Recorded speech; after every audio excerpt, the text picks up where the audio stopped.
early stage startup, you have quite a few options of being able to raise money.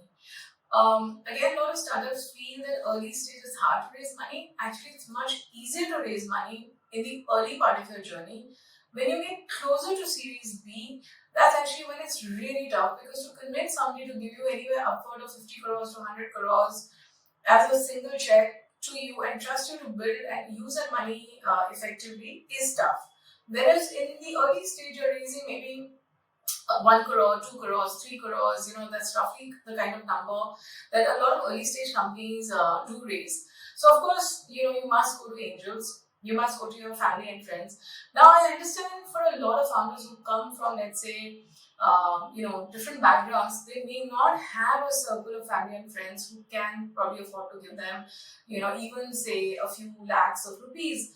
So, therefore, angels are your best bet as first check. There are lots of micro VCs that have come up who are writing, very early checks, and they should be your first port of call, because to put in the institutional sort of framework into your startup from day one may seem cumbersome, but it actually helps you understand and organize compliances, governance, which helps you in every fundraise. So, in a sense, you don't need to reinvent the wheel when you do your next fundraise and next fundraise, because with each fundraise, things do get more complicated. Diligence is more thorough, it's deeper, and more investors, of course, are looking for good governance, compliances.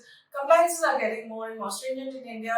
So, therefore, if you get an institutional framework from day one, I think nothing like it. Having said that, of course, there's still not that many funds that every founder can get access to that capital.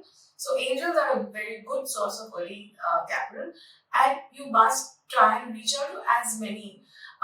It is a numbers game, which means that the more people you reach out to, more funds, more angels, more family offices, the more likely you are to get funding. So don't imagine that just because you heard no from say 10 people, 20 people, 30 sort of sets of investors, that it's going to be a no from everybody.